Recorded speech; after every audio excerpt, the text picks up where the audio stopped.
stick. It's like the watch pot. Okay, here we go. Ladies and gentlemen, would you please stand for our Pledge of Allegiance? Almost said national anthem. I pledge allegiance to the flag of the United States of America and to the republic for which it stands, one nation, under God, indivisible, with liberty and justice for all. You may be seated. I now call the scheduled meeting of the Board of Adjustments to order. Mr. Bodie, from the Planning and Development Office, please describe the function and operation of the Board of Adjustments to our applicants in the audience. Yes, Mr. Chairman. The Board of Adjustment is a quasi-judicial body established by the Board of County Commissioners under Chapter 62, Article 2, Division 4 of the Brevard County Code. The Board of Adjustment is empowered to hear requests for variances to the zoning regulation and sign regulation in Chapter 62, Article 6, and Article 9. Pursuant to Florida Rules of Appellate Procedure, any person or persons jointly or severally aggrieved by any decision of the Board of Adjustment may, within 30 days after the date the order is signed, apply for a court of competent of a jurisdiction of appropriate relief. Mr. Chairman, items G6 and G7 have been withdrawn from the board reviews, and today you will have 5 items on your agenda. Thank you, sir. Would Mr. Huffman please explain to our applicants in the audience the definition of a hardship? By statute, an undue hardship is defined as a variance may be granted when it will not be contrary to the public interest and where, owing to special conditions, a literal enforcement of the provisions of this chapter will result in unnecessary and undue hardship. The term undue hardship has a specific legal definition in this context and essentially means that without the requested variance, the applicant will have no reasonable use of the property under existing development regulations. Personal medical reasons shall not be considered as grounds for establishing undue hardship, sufficient to qualify an applicant for a variance. Economic reasons may be considered only in instances where the landowner cannot yield a reasonable use and/or reasonable return under the existing land development regulations. The applicant must answer a variance hardship worksheet with 6 questions. The Board of Adjustments will discuss these questions today with each applicant who has requested a variance. Thank you, sir. I'd like to address our board members, the applicants in the audience for just a moment. The Board of Adjustments, as a quasi-judicial board with members appointed by the Brevard County Board of Commissioners, will utilize Robert's Rules of Order to conduct our meetings. The chair is asking all board members not to ask questions while the applicants are making their presentations. Once the applicants have completed their presentation, we will begin board questioning with the board member who represents the applicant's district. When concluded, questioning is open to the full board and the chair will recognize each board member. Once all board members have completed their questioning, we will then open it to the audience who may be here to speak concerning the applicant's application. Anyone from the audience wishing to speak will be given the opportunity to address the board, but only once. At the conclusion of public comment, the applicant will be given additional time for rebuttal as well as to present their final comments. Once completed, no further comment will be heard from the applicant or the public. We will not use a timer for this meeting. Instead, we are asking each speaker to be concise in what they have to say. It is important that you stay on the subject and avoid information that is not relevant. All persons speaking must provide their name and address for the public record. Those wishing not to verbally state their address may ask the chair at the podium for an address card, or the clerk at the podium for an address card. Please fill it out and return to the clerk. Are there any questions about any of the board members about the chair procedures? No. Any questions from the applicants about the chair procedures? Any questions from the audience about the chair procedures? Seeing none, I do want to just let you know Ms. Bass, who is sitting to my right on the far end, is an alternate for Mr. Thomas. She is sitting in on the meeting, but she will not be voting today as Mr. Thomas is present, okay? All right. Our first order of business is to approve the minutes from the previous meeting. Are there any additions or corrections to these minutes, sir? I believe we have to add Dr. Joanna Bass as a board member that was present during the last meeting, the second paragraph. Okay. With that, I'll make a motion to approve the minutes. A second. We have a motion and a second to approve the minutes as amended. All in favor, say aye. Aye. Any opposed? And we are done. Mr. Bodie, may we please have the first applicant that is requesting a variance? Yes, item number one, variance number 23V00015, Penny Louise Amundson, requests variance of Chapter 62, Article 6, Brevard County Code, Section 62-2123A, to permit a variance of 10.43 feet from the required 20-foot side street setback for a swimming pool in an RU-1-11 single-family residential zoning classification located at tax account number 2432702 in District 2. Would the applicant please come to the podium? Hi. Hello. How are you? I am good. Good. If you can both stand there, Sure. please raise your right hands. Do you swear or affirm the evidence you're about to give this Board of Adjustments is the truth? Yes. All right. Please state your name and address for the record. Penny Amundson, 1600 Seashell Drive, Merritt Island, Florida. Sir? Cody Brooks, 1600 Seashell Drive, Merritt Island, Florida. All right. How may we help you? So we purchased the home last year, and it sits on the corner of North Banana River Drive and Seashell Drive. And there's a section of the property to the side that is probably larger than most lots are because it's at the end of the street. And we'd like to we have a Michael Phelps swim spa. It's not really a pool, although I know everybody keeps calling it a pool. It's a swim spa that sits on the property, and we had the paperwork drawn up to show where that is currently, and we'd like to just put a cage over it, and that cage is not set back as normally as far as it would be from Banana River Drive. So that's what we're asking, is to be able to put that up. Okay. You have anything to add? Yes, our property on our fence line is already moved in about 8 feet from like our neighbors, and we set that pool screen enclosure back 8 feet from that yet, and we don't have enough room to really get it. You could put it right up against the house, but you don't want it right up against the house, so we're hoping to live the Florida dream and have a pool that we don't have to walk out through our lawn and to get to, so it would be attached to our lanai. Okay. You're in District 2, Mr. McCann. Good afternoon. Hi. Why would you not put the pool in the backyard? We're only 19 feet from the back of the house to the water, so there's really no room there either. And there was already a deck that was put in that it has the proper setback from the water. So there's really no room back there. Thank you. You're welcome.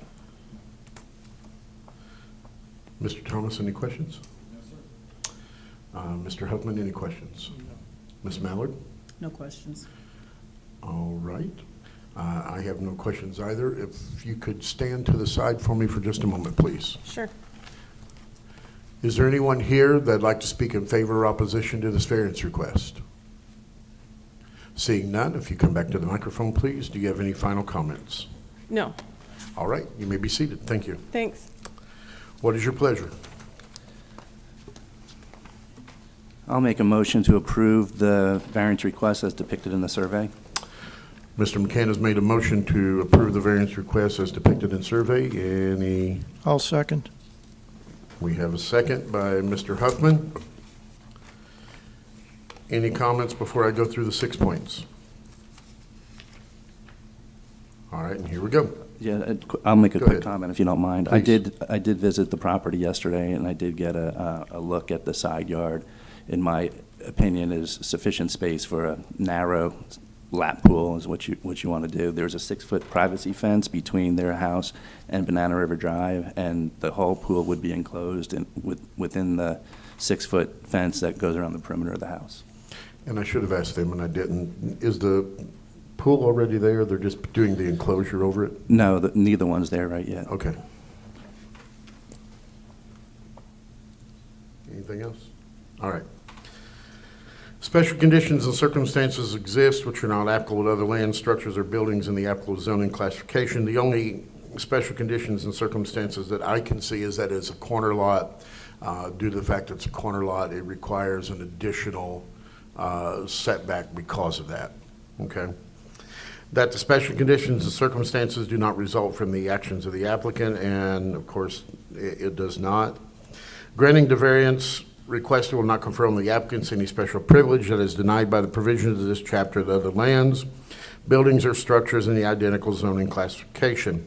We are not giving them any special privileges. We take each case on a case-by-case basis, and we judge it according to our opinions on those matters. Number 4, the literal enforcement of the provisions of this chapter would deprive the applicants of the rights commonly enjoyed by other properties in identical zoning classification of the provisions of this chapter, will constitute an unnecessary and undue hardship on the applicant. The only thing that they would be deprived of would be the ability to put that pool and pool enclosure in. They would still have complete use of their property, they just wouldn't be able to have the pool. Number 5, the variance granted is the minimum variance that will make possible the reasonable use of land, building, or structure. It is the minimum variance that would be required for them to be able to do the pool and enclosure that they're desiring to do. But they still do have reasonable use of the land even if it were denied and they couldn't do the pool. Number 6, that granting of the variance will be in harmony with the general intent and purpose of the chapter. That such variance will not be injurious to the area involved or otherwise detrimental to public welfare.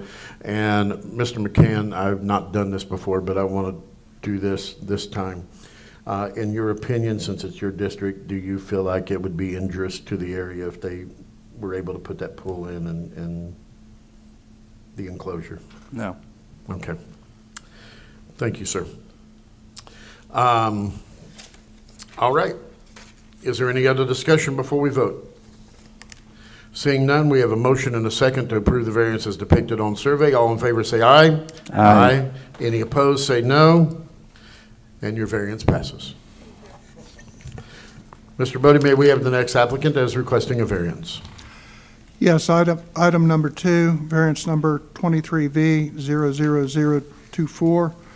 The 109 Franklin Avenue Trust requests variance of Chapter 62, Article 6, Brevard County Code, Section 62-2109C, to permit a variance of 2.5 feet over the maximum 4-foot height allowed for a fence in an RA-2-6 single-family attached residential zoning classification, and this is located at tax account number 2731681 in District 5. Thank you. May the applicant please come to the podium. Please state your name and address for the record. Hi, my name is Kelly Hivonen. Address is 355 Spoonbill Lane, Melbourne Beach. I'm here today representing, Okay. yes, sir. Hang on. Please raise your right hand. Oh. Do you swear or affirm the evidence you're about to give this Board of Adjustments is the truth? Yes, sir. Now go ahead. All right. Kelly Hivonen, planning consultant for the property owner, Elena Knopfler. Good. I'll wait for that to pop up for a sec.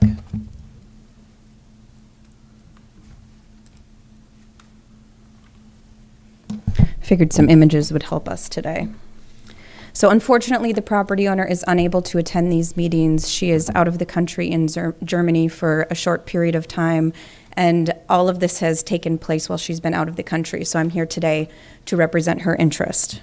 What we're looking at, so here's the property in question. This is 109 Franklin, from Franklin facing south. And as you can see, the house and the grounds are very well maintained, with a solid fence and hedge that run around the entire property for privacy and security reasons.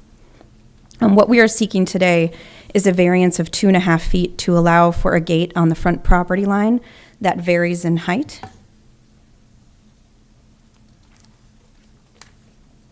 So here is the gate. And as you can tell, the highest point, because it is slightly elevated off the ground, so it can swing open and closed, is 6.5 feet. The edges fall down closer to 5 feet, and those hedges are about 5 feet tall as well.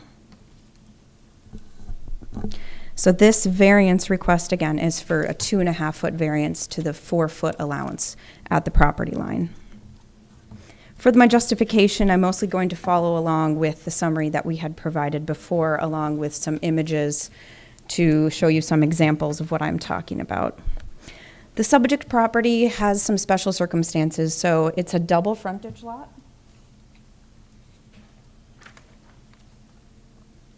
And as you can see, it is on both Franklin and Grosse Pointe. And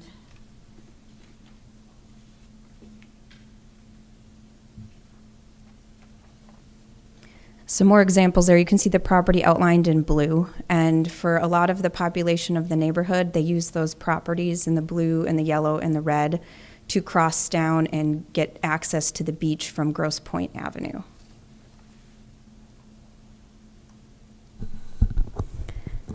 So because it's a double frontage lot, that makes it unique, as well as all the different zoning classifications that are applied throughout this entire neighborhood.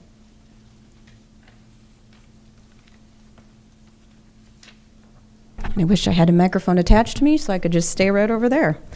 The different zoning classifications in the area, you can see the property in question. You do have this in your package. It's hard to see here. But the property is RA26, which does allow for attached dwellings. It doesn't have to be single family. The neighborhood allows for transient uses such as resort dwellings and multifamily. There's RU111 right next door, RU210. There's R3 and RP to the south and in the Atlantic, including commercial properties along A1A. So it's kind of a mixture of a bunch of different zoning classifications that all have different requirements applied to them. This house was constructed in 1953. So 70 years ago, it met code 70 years ago when the house was constructed. But now if we were to say, okay, this 6.5-foot gate has to meet the setback requirements of 25 feet, what that would mean is the gate would have to be located, and I'll show you in an image where the blue line is.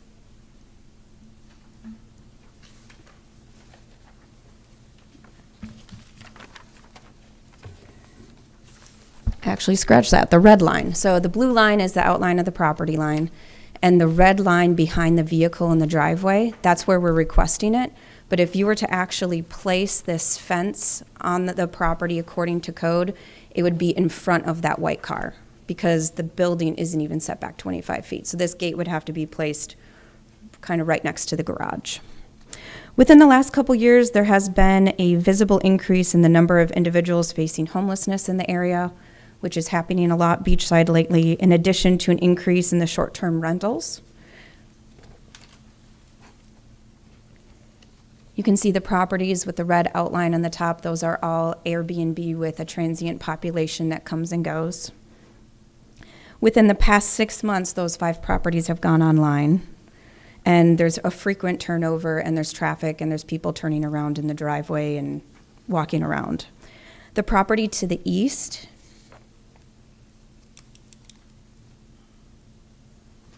which is right there, is a single-family house, but a limousine business operates out of it, and you can see the vehicles that are parked both in the front yard and the backyard on the grass. So those vehicles are coming and going, and people are driving them, and that's another concern for the owner. Not to mention, further to the east, we have Moo's Ice Cream, and there's Long Doggers, and there's the Publix, so there's just a lot of people walking and driving by all the time. The additional transient people in this neighborhood who use the double frontage lot to shorten their distance is causing her to want more safety and security on her own property, not only when she's there, but also when she's not able to be there. Installation of the gate prevents people from entering, sneaking around, or trespassing the property, and prevents vehicles from entering her private property, which happens sometimes. Otherwise, the property is completely enclosed with fences and tall hedges. An elevated 6.5-foot gate provides significantly more security than a 4-foot gate. And to summarize some of the important points here is she's owned this property for 5 years. And within those 5 years, there's been a drastic change in the former family-based neighborhood, which makes a security gate necessary for her to fully enjoy privacy and security when she's there and when she's not there. This area has changed recently into a higher density short-term rental and transient neighborhood. It's unique in that it sits on a double frontage lot in between unincorporated Brevard County and Indy Atlantic, and it's in an area of mixed zoning and mixed uses. The gate is for security and privacy reasons, so that additional 2.5 feet is not only more aesthetically pleasing, but it will provide her additional security. And finally, the gate has zero impact on other people's lives other than her own. And if you can see by that red line, that's where the gate would be installed. And, I'd be very surprised if someone would say that that would have a negative impact on them. So with that, I'm happy to take questions. You're in District 5, Mr. Huffman. Thank you, Mr. Chairman. I drove by the property, and just everything you mentioned was pretty evident from just the visual of the neighborhood. It's medium kept. We have a picture here of the proposed gate, and I just had a couple questions. Yes, sir. You mentioned safety and security, and this is an open, or privacy, I'm sorry, security and privacy, but this is open. Anyone can look through it. Yes, sir. I meant in terms of keeping people off of her property, privacy in that sense, not from being seen. Would there be a chance in the future that this gate would be changed out with something solid? No, sir. No, we would be fine with any stipulation that requires it to be mostly see-through like this. Okay. The reason I asked that question is that I'm assuming these gates open out towards the road. They open inwards. Inward? Sir. Yes, sir. Yeah, we wouldn't have them open into the right-of-way. We'd have them open into the private property. Then that takes the wind out of all the rest of my questions. As far as the brick pillars, do you intend to put those up to full height as well? To match No, sir, we the- don't intend on touching the brick pillars at all. Okay. That's all my questions. All right, Ms. Mallard? Mr. McCann? Is the gate installed already? The gate was previously installed after a permit had been, so she applied for a permit, installed the gate. It turned out the permit wasn't issued. The gate is down. The gate doesn't exist today. Okay. But you want, it's to be reinstalled if approved. If approved, yes. And then the brick pillars, wouldn't that allow less than 6.5 foot access for someone who would like to trespass onto the property? I mean, they only look like they're only about 3 feet high. I mean, someone could walk through the hedges too, but a visual barrier is the most important thing to keep people out. And where the hedges are, are they just hedges, or is there a fence within the hedges? Right there along the front, it's just the hedges and the 4 brick pillars. But having anything in place keeps that visual barrier and keeps people out. And a couple more questions. The variance you're requesting is a variance for height only of the gate, Yes, sir. but not setbacks. You presented some setback information from the roadway and front of the dwelling, but that's not what you're here for. Correct, yeah, we were just here for the height, because on the property line, it can't exceed 4 feet, so we're seeking 6.5, just for this particular gate, the aesthetic gate that we're presenting that you can see through. Okay, thank you. You're welcome. Mr. Thomas? Hello. Hi. Just a quick question, and that is, one of the barriers that we have to overcome is we're not supposed to be granting a special privilege. And so I was just curious if you can articulate how this isn't a special privilege to this owner that's not Yes. granted to everybody else. For me, it's all about safety and security for her. So everyone should have the right to feel safe and secure on their property, and due to circumstances that have been outside of the property owner's control, we feel like this is a way where she is going to feel safe and secure in her property, which is how everyone should be able to feel. Okay. And this property also each property on the street is so very different. Safety and security is very important to her, as you can see by just how this property is designed. And so to me, this gate is very much in keeping with this property, and it's aesthetically pleasing and wouldn't detract from the neighborhood or the community. All right, thank you. Thank you. And when I just mentioned something, since you mentioned special privilege, just to make it clear, it is my understanding, please correct me if I'm wrong, okay?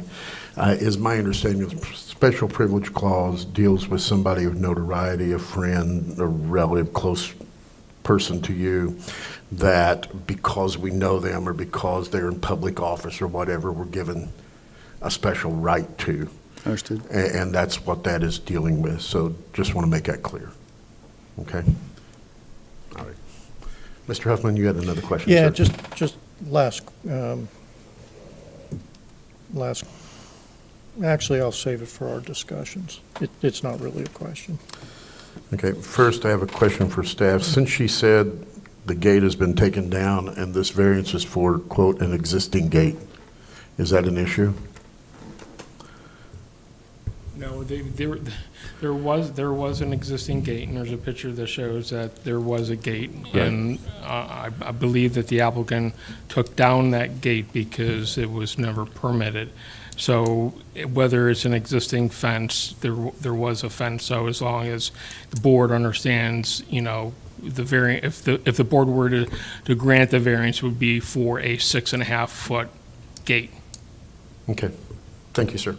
I just wanted to make sure we didn't have a problem down the road there, okay. Now, maybe I have a question for them. All right. She showed that the current setbacks or the current code says 25 feet, and this is forward to that. Is this grandfathered in for that? So what I would tell you is our fence code is a little bit convoluted. So, and please forgive me as I try to explain this. So our fence code allows you to have a six-foot fence around the perimeter of your property except from the front setback. So in this case, the front setback for the RA26 is 25 feet. So what you would do is you would measure 25 feet in from the property line or the right-of-way line, and that's where the 6-foot height can start.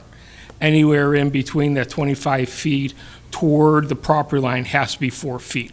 And that's where the applicant is asking for an additional 2.5 feet to go above the 4 feet. Okay. So if this was set back further, they could have If a it was set 6-foot back fence 25 feet, in they front could of go to their the house. they could go to the 6 feet as Okay. allowed by current code. The hedges, she said, are approximately 5 feet. So forgive us for asking you so many questions, but Zoning does not regulate shrubbery or vegetation. Yeah, the only place we regulate that would be in a site triangle. It calls it out in the code okay. for fences. Okay. Thank you. Appreciate that. Now, there is a street on the backside. There's a Yes. fence back there, I'm assuming, Yes. from what I've seen. A fence and That's a hedges. 6-foot fence? Yes, Is there a gate back there as well already? a pedestrian gate. Okay. And so that gate is already in place, and so nobody can walk in from the backside of the property is where I'm getting at with Correct, not this. anymore, no. Okay. Not anymore. That gate just put in too? No, that's been in Okay. it for a little while, yeah. Okay. All right. Most of my questions were for staff, so forgive me for that, other than the ones they have there. But I just need to get some clarification on a couple points. Sure. All right, if you could stand to the side for just a moment, if there's no other board questions. Is there anyone here to speak in favor or opposition to this variance request? And seeing none, please come on back. Any final comments? My final comments are that we believe that this request meets all 6 criteria for the variance hardship, including special conditions and circumstances. They're not the result of the owner. It will not confer any special privilege. The literal enforcement would deprive them of rights commonly enjoyed by other properties. The variance granted is the minimum variance possible that will make reasonable use of the structure, and that granting the variance will be in harmony with the general intent and purpose of the chapter. All right, thank you very much. Thank you. You may be seated. What is your pleasure? I'll make a motion, we approve. Let's see, do I have to? I make a motion that we approve the variance as depicted on the application. Survey. On survey. And survey. per the survey and photos attached. I'll second. All right, Mr. Huffman has made a motion to approve the variance request as depicted on survey. We have a second by Mr. Thomas. Is there discussion?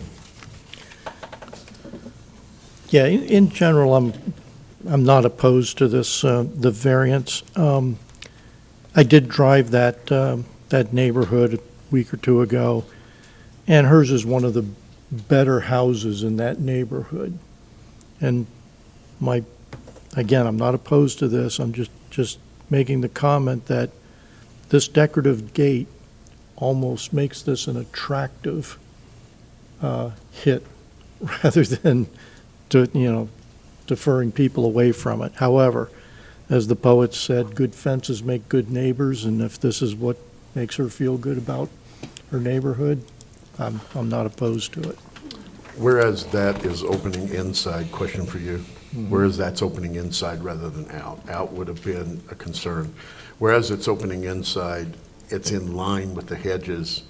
I don't see any visual issues, do you? That was going to be my question. If they put a solid gate and it opened out, how far out and do you have to nose your car onto the pavement? But there's plenty of room. It just, Okay. a solid gate would potentially, a long car, you might Be an not be issue. able to see it. But the way this is, you don't see that But this as is an issue? open. Yeah, Okay. this is open view. Anyone else have comments? No, sir. Discussion? All right. I'll just give a couple quick comments on this before I read the 6 points. Whereas there's already 5-foot hedges there, this gate's going to be in line with those. Again, as staff has pointed out, if it was further back, they could go 6 feet. The hedge is already 5 feet. I don't see where 1.5 feet above the hedges with an open air gate is going to be an issue, especially since it opens to the inside of the property. I don't know if do we need to assure that it opens to the inside of the property, or we're good the way that is? I think that there's sufficient depth where the gate is proposed that would not interfere with the drive lane. Even if they opened out, okay. All right, I just want to make sure. Thank you. Let me go with the 6 points. The special conditions, circumstances exist which are not applicable to other lands, buildings, or structures in the same applicable zoning classification. It is a double frontage lot, which is probably what would create the special conditions or circumstances in this particular matter, if I'm understanding it correctly, and why they would need to have the variance because of the setbacks that would be required because it being a double frontage lot. Special conditions, circumstances do not result from the actions of the applicant, and they do not. That granting the variance request would not confer on the applicant any special privilege as denied by the provisions of this chapter of other lands, buildings, or structures in identical zoning classification. We explained earlier what special privileges are, and we are not giving any special privileges to them. That literal enforcement of the provision of this chapter would deprive the applicant of rights commonly enjoyed by other properties in identical zoning classification. Under the provisions of this chapter constitute an unnecessary and undue hardship. Although I understand your comments earlier, I don't believe it would give them an undue hardship. It would, if we denied this, not allow them to put in a 6.5-foot gate. They'd have to put in a 4-foot gate. However, that would make it a foot below the hedges, and it would, at the very least, be aesthetically unappealing. But I don't believe that it does constitute an unnecessary and undue hardship should we deny this. The variance granted is the minimum variance that make possible the reasonable use of land, building, or structure. Again, it is the minimum variance required for the specific gate that they are putting in. It does not deprive them of any reasonable use of the land, building, or structure. They still have the property, they can still use it as they see fit. They just would not be able to put in a 6.5-foot gate should we say no. The granting of the variance will be in harmony with the general intent and purpose of this chapter. Such variance will not be injurious to the area involved, otherwise detrimental to public welfare. And this is going to be a new theme of mine, and I'm starting to do this as of today. Do you see at your district that allowing this would be injurious to the area? No, it's compatible. Okay. All right. We have a motion and a second to approve the variance as depicted on the survey. All in favor say aye. Aye. Any opposed? And your variance is approved. Mr. Bodie, may we have the next applicant that is requesting a variance? Yes, item number 3, application 23V00025, John Paul Arell, request variance, Chapter 62, Article 6, Brevard County Code as follows. Variance number 1, Section 62-1345B, to permit a variance of 5 feet from the required 5-foot separation distance for an accessory structure. Variance number 2, Section 62-1345B, to permit a variance of 1.2 feet from the required 7.5-foot side west setback for an accessory structure. And variance number 3, Section 62-1345B, to permit a variance of 5 feet from the required 5-foot separation distance for an accessory structure in an RU-1-11 single-family residential zoning classification. And this is located at tax account number 2432346 in District 2. Hello, sir. Good afternoon. Please state your name and address for the record. I am the owner. I'm John Arell of 2015 Porpoise Street on Merritt Island. Please raise your right hand. You swear or affirm the evidence you're about to give us Board of Adjustments is the truth. Absolutely. And just relax. Okay. Yeah, please excuse me. I've never done anything like this before. It's actually my own ignorance that brought me here. I put up a small shed. It's less than 100 square feet, and I looked it up that it didn't need a permit, but I thought I was good. And come to find out that there's a lot more to it than just throwing up a shed wherever you feel like it. So when we originally had the crew come and put it up, they had put it up against the property line, and the neighbor on that property line didn't like it there. And there was some commotion with the builders that I didn't know about. And so they weren't happy, so they just called the county. So finally, somebody came to the door, because I work from home, knocked on the door and said, hey, there's some commotion. So I come out, try to see what's going on, try to fix it. So I turned the shed around and had it put up against the house. So everybody was happy.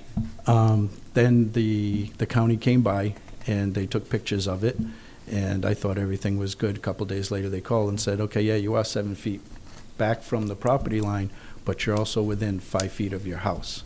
So that's against code. So now the shed's already built, and it's up against the house.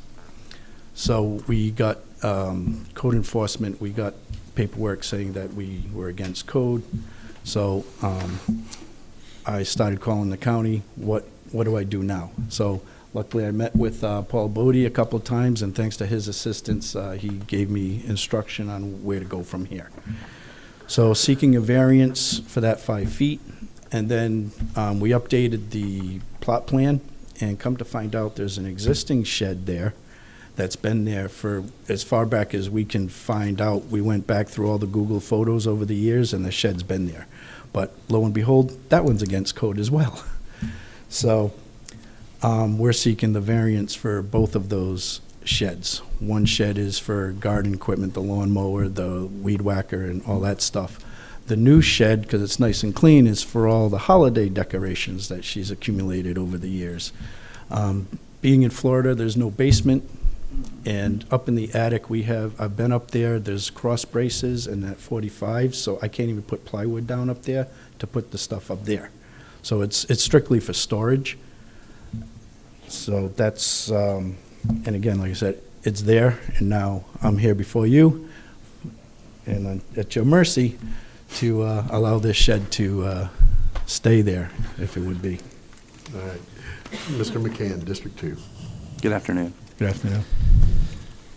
When you purchased the property, there was a pre-existing shed Correct. that's still in place. Correct.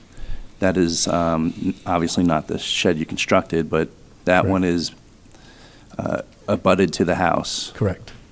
And then, is that the one that's also less than 7.5 feet to the Yes. side property lines? The property line comes down, and because the next door neighbor's on a corner, when it gets close to the canal, their property starts to cut in at almost a 45.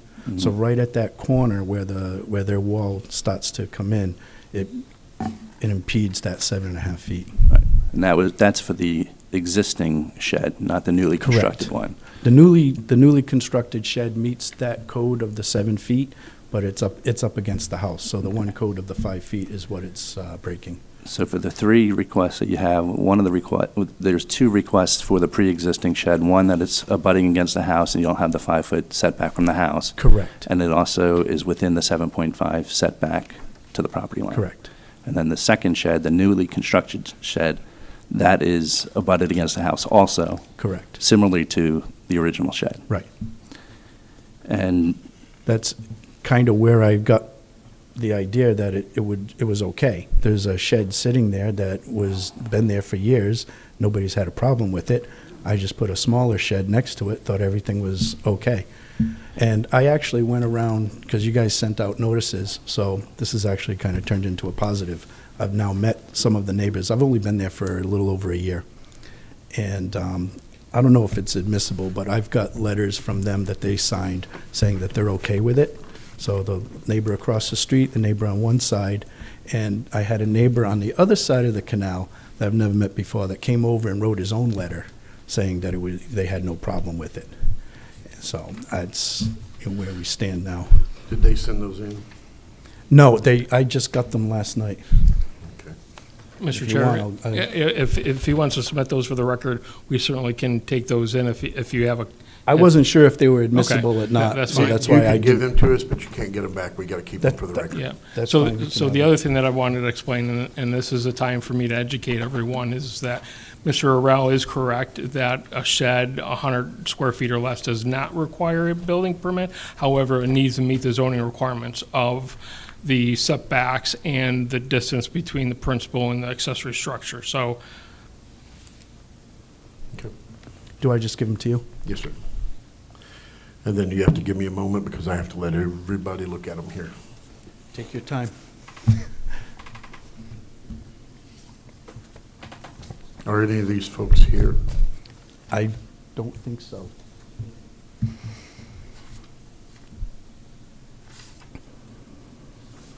I'll start with you and then we'll go this way.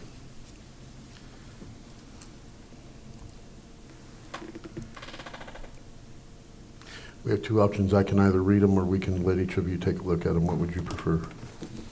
Let's take a look at them. Okay. Keep going. He just wrote that on the back of the notice.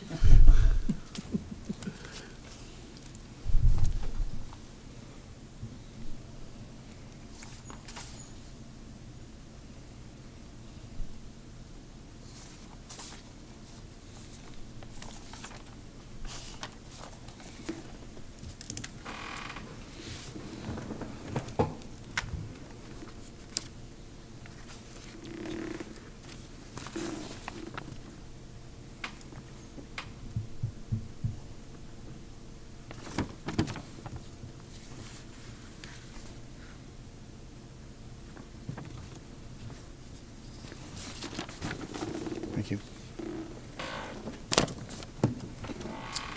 All right, sir. I have one more question. One more. Go.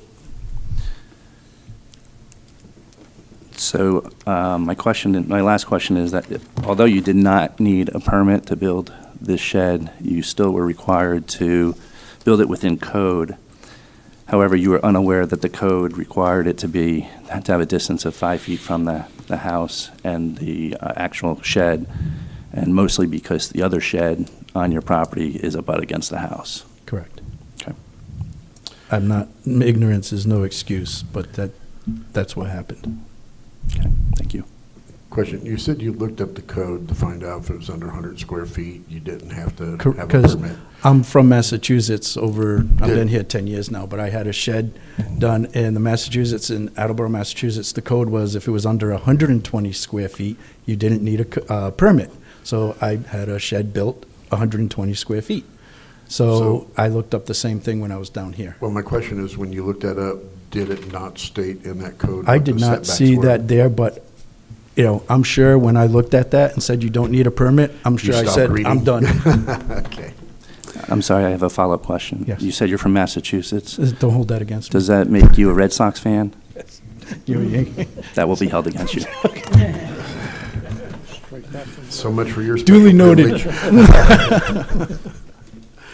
All right. Mr. Thomas, I have no questions, thank you. Mr. Huffman, Yeah, I have a question or two. please. I'm looking at your survey. The back of the house towards the large canal, Mhm. the egress and access for emergency people, personnel, would be through that alleyway next to the sheds and over that deck, or is there room on the other side? There's room on How do you both get a sides. gurney back there? There's room on both sides. Even where the shed is, from the shed to the property line, there's still 7 feet access there. Okay. These are aluminum sheds, right? The existing one is an aluminum shed, And the new one, is wood. wooden, okay.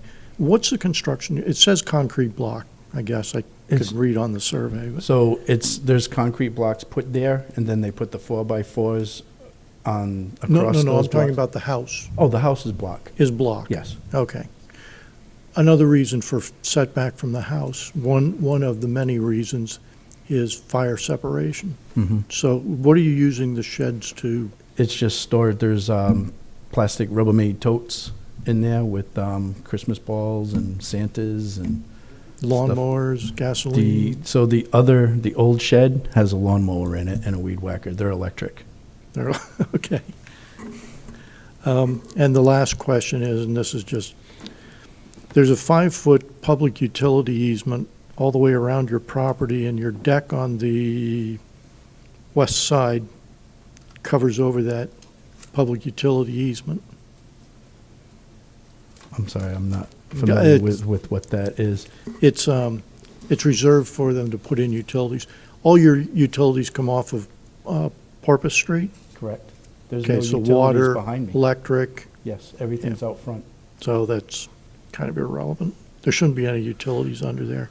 And I noticed that the fence that seemed to be in contention is off your property. It's the neighbor's fence. Correct. Well, the fence isn't in contention. Well, okay. But you'd set it over there close to the fence originally, or intended to? and When then the, they- yes, and they I had the- originally had the shed built up against their fence, and they didn't like it there. Against the fence? Right. So That would've been well, off of your it's not a property. fence, it's a concrete wall. Still would have been off of your, unless the survey isn't, Well, I turned it around. I stopped them, they had only built the floor and one side, mhm. so I paid them more. I said, just stop, let's turn this around and put it up against the house. Okay. Now, just some clarification, there would be 6.3 feet between the shed and the property line. However, if what I'm looking at is correct, there's no room between the deck for anything to get back there, am I correct? No, you'd have to walk up over the deck. Right. So they'd have to lift a gurney or, if there's just a problem back at the pool. And also, most of the time, when you have a utility right away, you can do what you want in that, but you need to understand if the utilities need to come through there, They're going to tear it out. they can tear it out, and there's nothing you can do about that, so. So I think the deck you're talking about is after the sheds, that's Yes. ground level. Okay. It's not raised.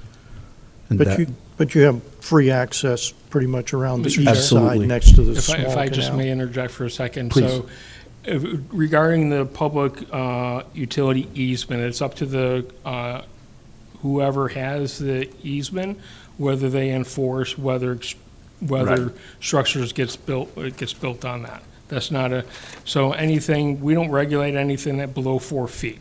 So people put, decks or what have you, it's up to the easement holder to enforce what they allow for or not. But if they do need to get in there for whatever reason to maintain that, it's up to the owner to Make a way for them then. make a way for them to get to. Absolutely. Okay. That probably was a bit off topic, but I'll stop. It's okay, I like the education. All right. Ms. Mallard? No questions. All right. I have none at this point. Okay. If you stand to the side for me for just a minute. Sure thing. Is there anyone here that'd like to speak in favor or opposition to this variance request? Seeing one, you may want to have a seat then, sir.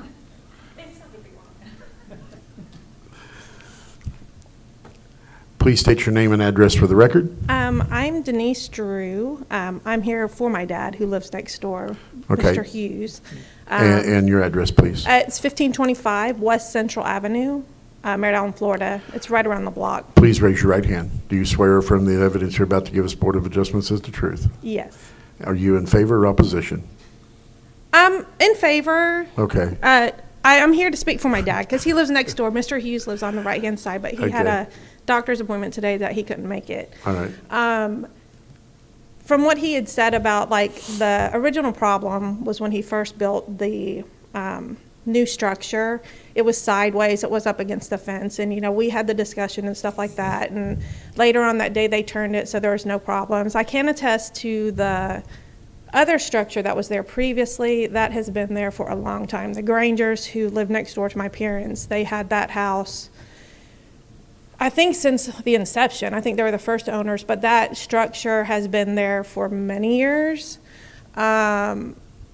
So, for him, he didn't know that. Because, it's been there for a long, long time. And I don't know, like, back in the day when the Grangers had it built, if it was a 2 code, whatever, but they were pretty good about, making sure and checking with the county and stuff like that.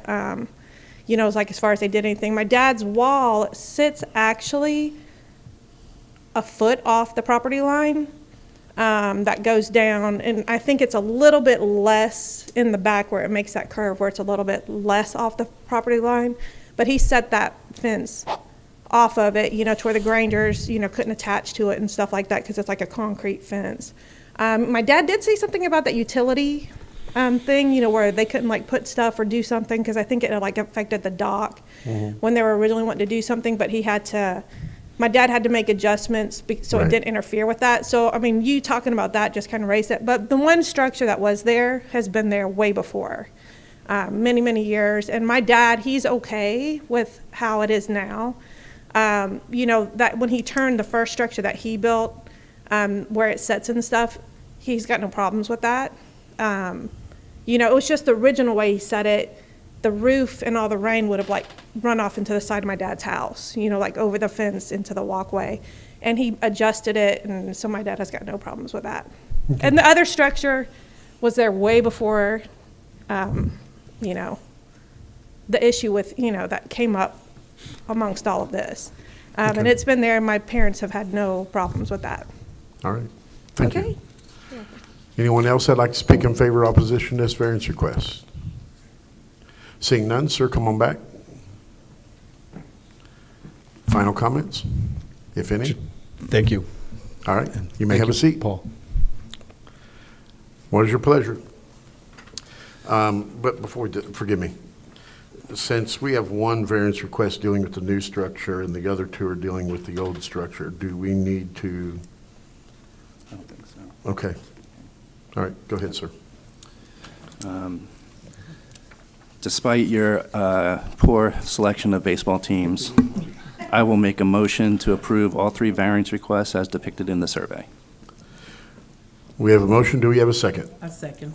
We have a motion by Mr. McCann to approve all 3 variance requests as depicted on the survey. We have a second by Ms. Mallard. Discussion. Before I read the points, I'll just give, the only thing I'm concerned about is that these are directly against the structure, the reasons that you stated earlier. gives me pause in regards to that. There's a reason those codes are in place. It's for your safety. I should have asked this question earlier. You were at the property? Yes, I was. Would there be any other place to put these sheds other than where they are? No, there wouldn't be any place, and to address, I maybe should have addressed this earlier, but to address the access or ingress egress to the rear yard, there's very well sufficient space the way they are, and I look at the shed similarly to an attached garage, and I just don't see the difference. Okay. All right. Any other discussion? All right. Here we go, 6 points. The special conditions, circumstances exist which are not applicable to other lands, buildings, structures in the same applicable zoning classification. There are no special conditions or circumstances unless we want to state that the fact that one structure was pre-existing would be the only maybe special condition or circumstance. That the special conditions or circumstances do not result from the actions of the applicant. Again, I don't see any special conditions or circumstances that are in existence here.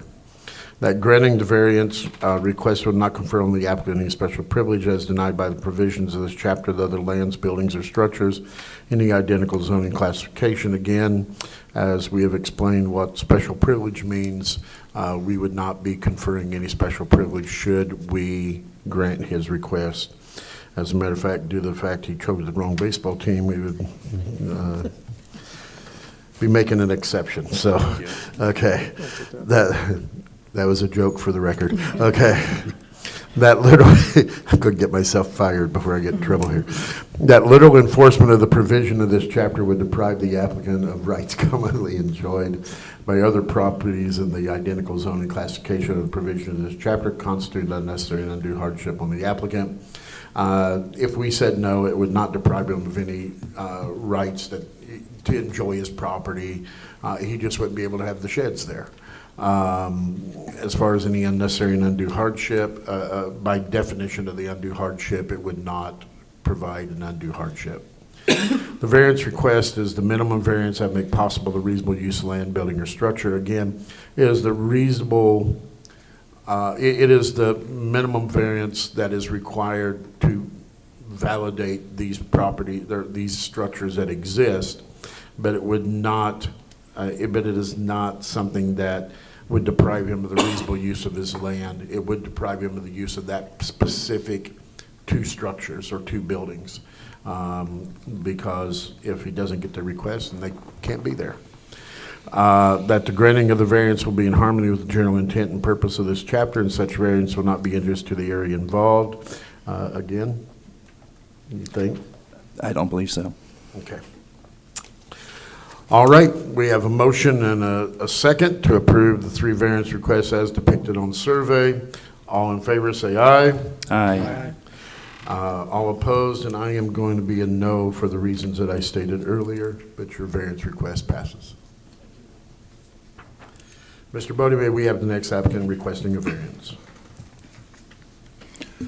Yes, yes. Item number 4, variance application 23V00026, Anthony G. and Maja Annie Russo request variance of Chapter 62, Article 6, Brevard County Code, Section 62-2118D2 to permit a variance of 6.8 feet from the required 7.5-foot south side setback as projected in a straight line into the waterway for a covered boat dock and an RU-1-13 zoning classification. And this is located at tax account number 2956469 in District 3. How you doing, sir? Good afternoon. How you doing? Please state your name and address for the record. My name is Jeremy Baker. My address is 2405 Abalone Avenue in Indy Atlantic, Florida. Please raise your right hand. Do you swear or affirm the evidence you're about to give this Board of Adjustments is the truth? Yes. And then I have a question. You are not the owners of the house? No, sir. I'm the authorized representative for Mr. and Ms. Russo, who are here with us today. I need to. Does he have the proper paperwork? Okay, thank you. I just have to check, so. No, that's fine. How may we help you, sir? We are here today to ask for a request to basically move into that setback of 7.5 feet off the property line. They live in a corner lot where Mohican Way and Beverly meet down in Sunnyland Beach. And the waterway rights for waterfront properties, in the ordinance, it states that you can go 7.5 feet off the setback and either 20% of the waterway's width or 30 feet max. We are good with all of those. The issue lies with the property line on the south side. It comes in at an angle, I don't know the exact angle, it looks like about 45 degrees, and when you project that property line on the south and you take the one on the north, it creates a small buffer for any kind of structure to be put out there. The ordinance allows max 600 square feet for a boathouse and dock combined. Most of the neighboring properties are maxing out that. I know this has nothing to do with them. This is about this property. But we are asking for that setback to keep that line. There's currently an existing boathouse and dock structure there. When we want to make this boathouse a little bit larger to fit a larger boat and to bring it up higher because it sits pretty low. None of that is anything. It's just that setback on the south side. So normally you get 7.5 feet. This allows, it's about 0.7 feet off that property line. I understand it's tight. The reason why it's so tight is because on the north side you have a drainage line coming down from the street, and so we have to stay off of that. And also the neighboring property has has old pilings in the way that it could lead to that they might put a small dock back there. And when pulling a boat in from here, because if you live on the water, you want to be able to, have a boat and access the water. The angle of the boat lift, the way it's, or the boathouse, the way it sits in the survey, is the most beneficial for their property as well as the neighboring properties. Okay. You are in my district, so I'm going to begin here. I did visit the property. The applicant wasn't home. One of the neighbors gave me access, which was actually better, to their yard so I could see down the river, because this is at the end. I did not discuss it with them. I just told them I needed to take a look, and they granted me permission to do so. The current structure that's there now, how far is it off the setback? I don't have that exact number. I thought it would be on my notes, and it's not, so I apologize to the board. Is the new boat dock you're going to build closer than the current? It's the same, so I would feel safe saying it's about 0.7 feet off of there. We're just trying to, the thing is, if we were just replacing what's there, I wouldn't need to be here. I would just be replacing, and that would be in compliance. But we are trying to go further out, so we are changing the structure. So I should clarify, this is all still planning, and we're just trying to extend the current structure You're going further out. into the waterway. Okay. But the variance isn't for going further out in the waterway. The variance is for the setback. Correct. If he was just replacing the current structure, forgive me, wouldn't he still need the variance because of the setback being incorrect? If he isn't meeting the setbacks, yes, he would still have to apply for a Okay. variance to it. So even if you were replacing just the current structure, you'd still have to be here because apparently the current structure is not meeting setback requirements, just no one said anything, so. Okay. I do agree that the angle that you have it is very cohesive with everybody else around you. It makes it easy for you to access and doesn't get in the way of anyone else that is there. When you say you're making it bigger, you're going further out into the waterway, but the side that you're requesting the variance from, is it staying pretty much in the same exact place that it is? Yes, sir. Do you know how long that other structure has been there? I do not. Can I ask my clients? We've been living there 25 years, and it's there when we bought the house, just the way it is. Okay, so it's been there approximately 25 years, is that correct? Yes, sir. More than 25 years. Okay. But again, and I'm driving this point home for a reason, okay? You're not going any closer to the property line than the structure that currently exists, That's correct. okay? Now, there's a covered roof on it as well, and you're replacing the covered roof. And I did see the structure, and it needs repair, okay? There's some weathered boards, and if I seen right, again, I'm looking down the river, there appears to be some holes in some of the boards up there, so it certainly needs some repair. Is the roof going to be any larger than the one that's there? Yes. How, It's going to be a longer structure. The width is about the same, but it's going to be projecting into Okay. the water. now, Further. about the same is a problem, okay? Okay. I need to know if it's going to be, the width is going to be the same, because here's the issue, okay? What you're asking for the setback includes the roof, okay?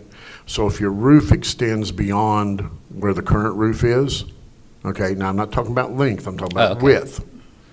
If it is wider than the current, then you're going to end up back here because you're going to be further into that setback than you are currently. He has the setback calculated to the roof line on the survey. Okay, okay. So if he's building it bigger, then is the current roof not that far into the setback? We're just going by what the survey says, and it says that it's to the roof line, and that would be Okay. had to meet those setbacks, so Okay. that's what You the you underst- variances are for. you understand what I'm saying? Yes, sir, I Okay. do. All right. Sorry if I So, missed. so no offense, be careful when you're doing that roof line if this is approved, because we've had several have to come back before us because they extended that roof bigger than they should have, and that counts. Okay, so not trying to school you, you're the business guy, but I'm just, having sat here for the years that I have, we see this all the time, so I'm just giving you a caution. Thank you. Okay. Again, I looked at it with the angle that it is. I think it's very appealing. It's very useful. You're extending out further in the waterway, but it doesn't appear to be an issue with that. The only issue is that corner that goes to that property line. I don't see any other way that you could put it on that property and be in better compliance and more neighborly to everybody around you than the way that you're doing it. There is, gentlemen, just so you know, there is a old pilings sitting there where an old dock used to be, pretty much right against where you are. So if anybody ever rebuilds that, I'm sure they're going to be here before us as well. But that's all I have. So, Ms. Mallard? No questions. Mr. McCann? No questions. Mr. Huffman? Yes. Please. I'm a landlubber, I'm not a boat person, but I'm looking at the strange angles here in the corner. And we can go through a lot of calculations and suppositions and stuff. Do you have anything in writing from these two neighbors that would be affected in this corner area in support of this? I do not. If that was something that would help build our case, I'm sure we can get it. Mr. and Ms. Russo are very familiar with their neighbors. I was asking them before we walked in, do they see any of them here? They said no. If that would help make the case, we could provide that letter. If you don't have it with you now. It's just that I see that there's one, and I'm looking at the aerial photo, which is not pure evidence. They're always, hard to see and everything, but it looks like the furthest away of those corner lots has the boat just tied up to the seawall. And then I wouldn't have known it, but you said that those are old pilings, and an old dock structure there that a future owner may want to refurbish? Where you see that boat tied up, that is actually a small dock.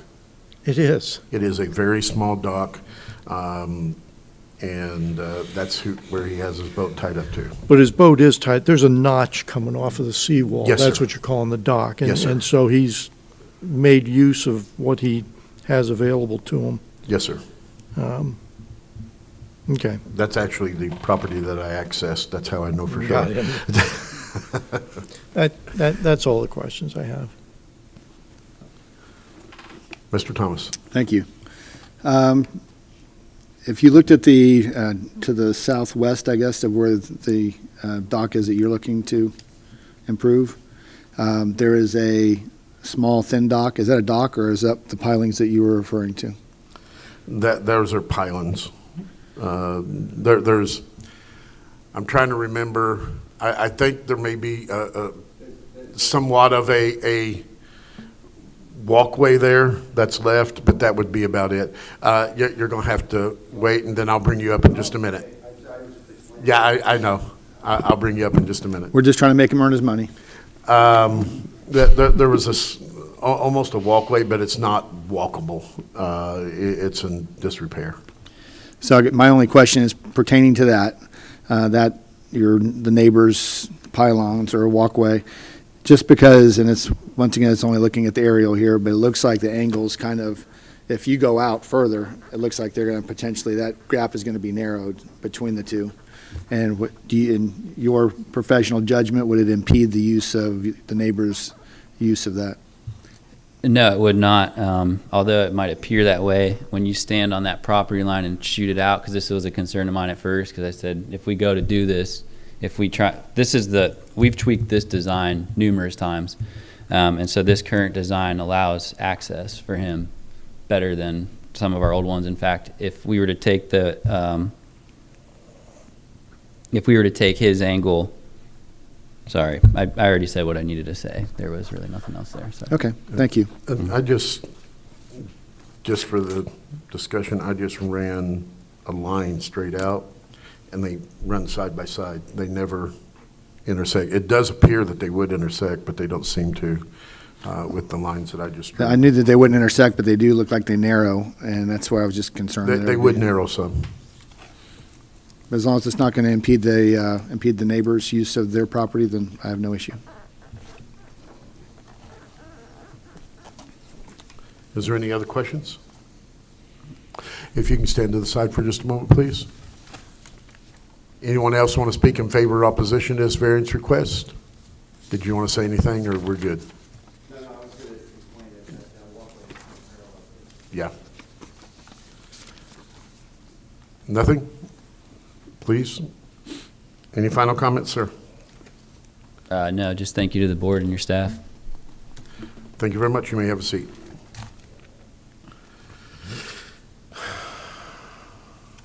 Somebody has to make a motion. I can't do it. I make a motion to approve this variance as depicted by the survey. Ms. Mallard made a motion to pick to approve the variance as depicted on survey. Do we have a second? Second. All right, discussion.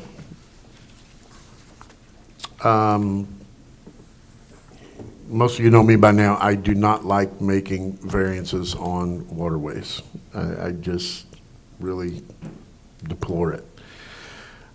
However, this structure's been there for over 25 years. They're not going wider than it is. They're just going deeper than it is, which apparently they're not needing a variance for the depth of it or the length of it. They're just needing the variance for where the corner of it actually exists at this point. It is a uniquely shaped property, and that corner does get tight. I mean, if you see the house where you were talking about the pylons that are there, the ones to the left are just the pylons, and the ones to the right has that little walkway. I'm sure at one point that was a, boat dock. I mean, he has no room. That's just where it is. And if he were to build that straight, there's no way for him to build it straight. There's no way for him to build it any other way than the angle in which it is built, without assuring that his neighbor would never be able to put a boat in. For those reasons, I will reluctantly be in favor of it. But I looked at it closely. Like I said, I walked out there. I walked where that guy's got his boat tied up and looked and tried to see if there was another way that could be done other than what it is. And I don't see it, and it's worked in harmony for 25 years. I think to try and change that would be creating a problem that doesn't exist, in my opinion. Other comments? Yeah. Sir? I'm looking at the zoning map plat, and I'm looking at all the different corner notch lots. I'm sorry, all the other corner notch lots, or whatever you want to call them. And this developer was really clever because he could sell those all as waterfront property when all they have is a 10 or 15-foot Yeah. strip, which is the situation here. So this is not unique in the sense that there are so many other properties around there that have this similar situation. I'm looking at the overhead photo, and they're never perfect, but I'm looking to the next neighbor over who has a very large dock sticking out from his property. If this corner lot rebuilds his dock, they're going to have almost no room to put a dock of the size of the property to the west of the property in question. I wish that there had been some sort of affirmative in writing agreement from these other people who are all going to be affected in one way or another. If you look at the property you're discussing, there is a small little pier that they have sticking out there. I don't know if they plan on doing anything in the future or not. As you know, we can't discuss these with any neighbors, so. He does have that little pier sticking out there. But if he wants to build a larger dock to, keep up with the Joneses in the neighborhood here, it's going to be very tight in there. And I'm not a boat person, so I'm kind of, is that maneuverable the way it is with all, if there were 3 throats to docks and boathouses there, is that maneuverable? And I don't have the answer because I'm not a boat person. Yeah, if the guy in that very nook corner, where the old pylons are, extended his out, that would be a problem for the guy with the boat docked at that little dock. No doubt about that. I should have asked, But I don't know if I can now or not. Can you come back just a second? But this is not unique in that this developer has made all of these little Yes. waterfront properties with 15 feet of waterfront. How far out are you extending beyond where that current dock is? The existing dock? Yes.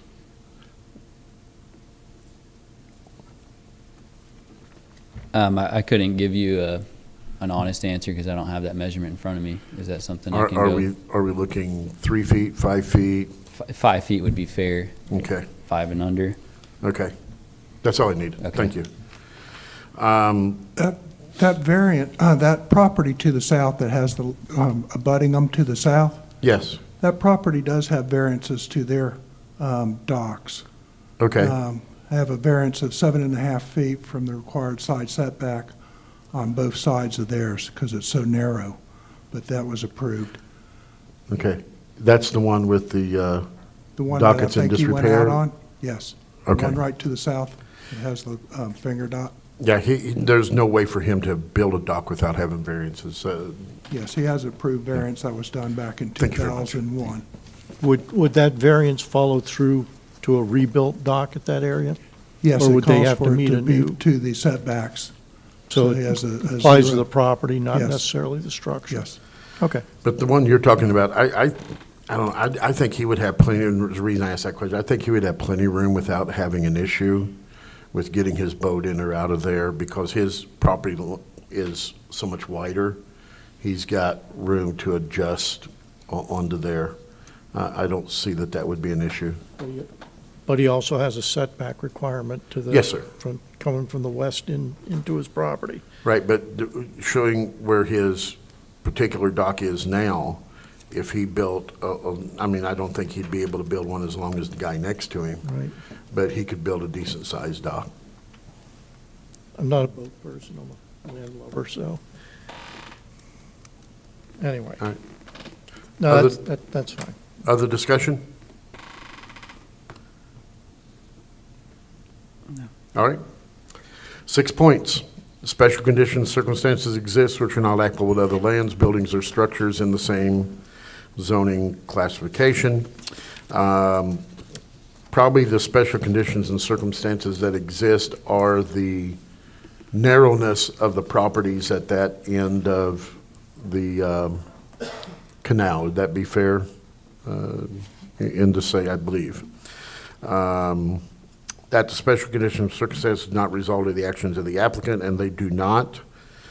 That granting of the variance request would not confer on the applicant any special privilege as denied by the provisions of chapters 2 other lands, buildings, or structures in the identical zoning classification. Again, we have explained what special privilege is, and we are not, should we approve this, giving them any special privileges.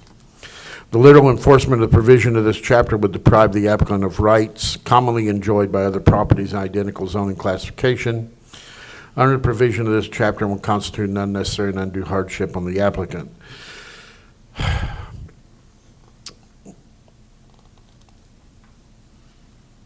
I think it would deprive him of the rights commonly enjoyed by other people that are on the waterway. That is my opinion. Because there would be no way to put that dock in any other way than the way that it is situated at this point. That the variance granted is the minimum variance that make possible the reasonable use of the land, building, or structure. This is the minimum variance that'd be required for them to be able to continue to have the structure that currently exists or the new one that they are building. That granting the variance will be in harmony with general intent and purpose of the chapter, and such variance would not be injurious to the area involved or otherwise detrimental to public welfare. I looked at it very closely to assure that if it was rebuilt, that it would not preclude the people around them from being able to enjoy the waterway as well. Again, I think the angle of that dock makes it in harmony with the neighborhood and allows the use of that dock and allows everyone else to be able to use the waterway as well. We have a motion and a second to approve the variances as depicted on survey. All in favor say aye. Aye. Any opposed? I'll vote no, just for my previous. Microphone, please. I'll vote no, just per my previous comments. Okay. And your variance is approved. And thank you for that no, that's usually mine. Mr. Bodie, may we have the next applicant that is requesting a variance? Thank you, Mr. Chair. Item G5 is Stacy L. Goforth and Lawrence Monroe. Request 2 variances for a boat dock in a RU 1-11 zoning classification. Application number is 23V00027. Tax account number 2417446, located in District 2. The variances of Chapter 62, Article 6, Brevard County Code as follows. Number 1, Section 622118D2, to permit a variance of 7.5 feet from the required 7.5-foot side setback for a boat dock. Number 2 is Section 622118D2, to permit a variance of 7.5 feet from the required 7.5 feet side west setback for a boat dock and RU 111 single-family residential zoning classification. And let me correct the record, Mr. Ball. Thank you, sir. All right, please state your name and address for the record. Stacy Goforth, 305 Ursa Avenue, Merritt Island. Sir? Lawrence Monroe, 305 Ursa Avenue, Merritt Island. Now, if you both raise your right hand, do you swear or affirm the evidence you're about to give this Board of Adjustments is the truth? Yes, we do. And how may we help you? We are here for 2 variances to put in a dock and a lift. The board had asked us in making this decision to address the 6 points that you've discussed here today. The first is the special circumstance and condition that brings us here today is that our lot is a pie shape on a canal in Diana Shores in Merritt Island. It's unusual for our neighborhood. The shape of the lot makes the back very narrow and our seawall is only 31 foot wide. We have provided the drawing so you can see how the lot is shaped, and then we just have a small spot in the back. Yep, we have those. To put, yep.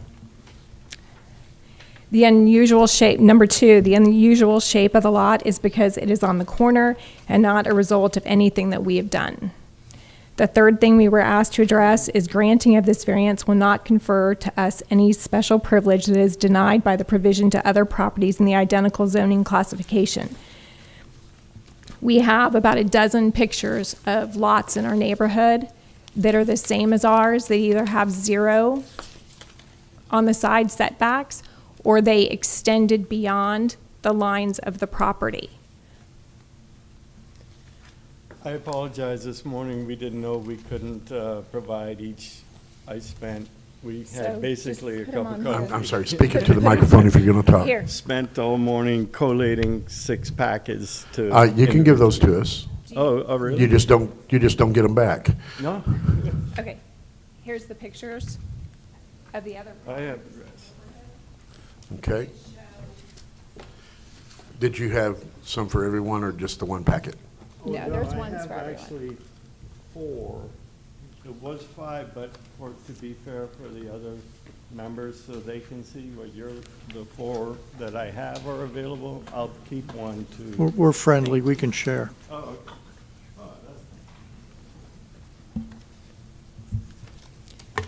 So as you can see by those pictures, due to the how the neighborhood is built, those people that are on corners, most of them are going right to the property lines, and a lot of them now, the next, if you look at what we have is marked as Exhibit C, we had attempted to go straight out and not have to have the setbacks.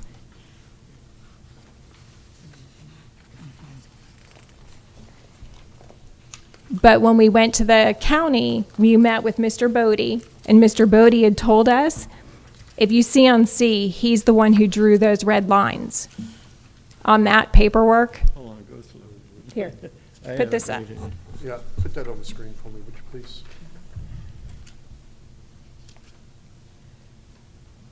So the 2 property lines extending out, we had originally gone to the county to build our dock like that. And we were only going to ask. I'm sorry, is that zoomable? I'm asking, I don't know.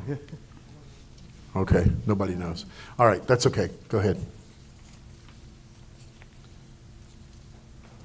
Oh, I see it now. Go ahead. I got It it. fixes everything in my. I got it. Okay. So Mr. Bodie explained to us that we could not extend our dock past those red lines that he drew in. He said you're going to have to go back to the drawing board, or at least that's what we thought, that we would have to go back to the drawing board and keep it within those lines. You could only get a variance up to those lines is all. Correct. Right. So that's when we went back and had the surveyor redesign the dock to accommodate our 20-foot boat. So that's how we ended up with that shape of the dock, because it stays within those lines extending out.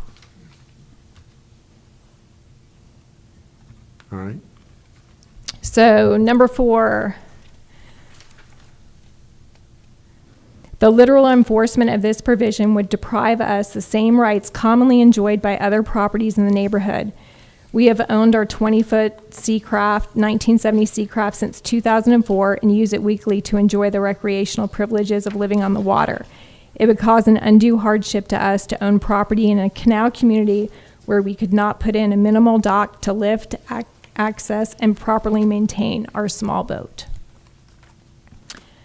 The 5th thing we were asked to address is we understand if any variance is granted, it needs to be the minimum to accommodate our boat.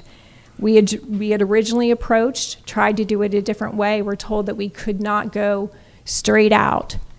And that is the minimum that would be able to fit our boat to be able to maintain it and lift it out of the water.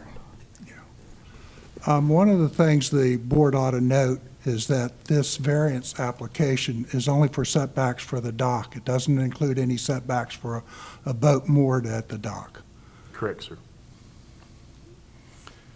Because there the are length of your boat? setbacks required for a boat to be What is the- 7.5 feet from the property lines also. Okay. What is the length of your boat?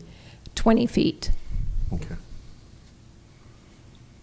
So it looks like if you're a 20-foot boat and you're parking it alongside the We have a easterly drawing of side, it's that going as to be well. parked over that property line extension. Well, You're not going to meet setbacks for a boat. the lift is actually incorporated in the structure itself.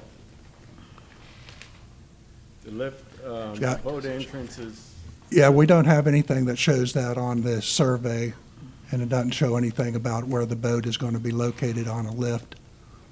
So right now, the variance is only showing for the proposed dock that's on the survey. Okay. So that means we have to come back and request a variance for the boat as well. It's going to be in the 7.5-foot setbacks. The code includes that in it. Says a boat dock, covered boat dock, pier, including pilings together with the moored vessel or watercraft, and any waterway encroachment shall maintain a clear navigable zone by extending no closer than 7.5 feet to the side property line as projected in a straight line into the waterway. Okay. We thought when we provided that paperwork to the county that it included the boat with that dock. So we'll have to come back and do that. So Yeah. if I may interject for a second here, so what I would suggest that we do is we table this, That's what I was about to say. and so it'll give the applicant some time to meet with Paul and to straighten out what the requests need to be. If- So maybe If I 30 table days this, to- you can go Yeah. and make an amendment to it, Okay, that would be great. and then that way you're not having to do a second variance request. Perfect. Does that make sense? Yes. Okay. Yes. Yeah, I've been confused by that before myself, So, so. Mr. Chair? Yes. So what I would suggest that the board does is table this to the September 20th BOA meeting, and that hopefully will give enough time to figure this application out. Motion. Mr. Chairman, I just have a question for the staff. Please? I was just curious on the home to the east, was there a variance for them to build their boathouse so far to the west? Because it basically is in line with their western property line, but if it was, No, the abutting properties to this property does not have any variances on them at all. because it seems if that boathouse to the east was positioned on their east property line, they would have far more room. Right now, they're squeezed by where that's constructed. So I was just curious if there was, that it had ever received approval, some kind of a special approval to be placed there. According to the notes we have in front of us, I knew there's no Isn't no there- variances in the, but there's one one variance, variance there to you go, yeah, dock setback requirement in the immediate area, but we don't know which one it is. right. And that just seems like that was a poorly placed boathouse, which really restricts their use of their property. I How would do they come, suggest. do you, They come I'm in, that property really, like, if they come in if from the far side? both of the properties that are next to us come in from the opposite side of us. Okay. So we're going to come straight in, our neighbors to that side, their boat pulls in the other way, so it doesn't affect their access at all. They're accessing it from the, what side? from the west to the east. Right. Okay. And our house to the east accesses east to west. So Okay. they're both opposing entrances. Well, let us make a motion here that I think is going to be for your benefit. I hope you understand that. For Sir?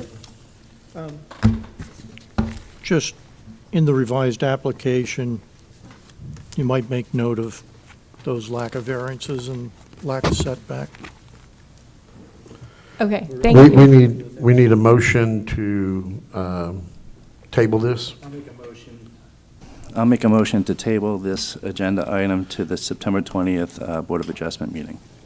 I'm sorry, there was new legislation that I need to make sure, so it's a continuance to September 20th. The location is at this board meeting chambers at 1:30 PM. What he said. So you have to repeat all that. Second. All right.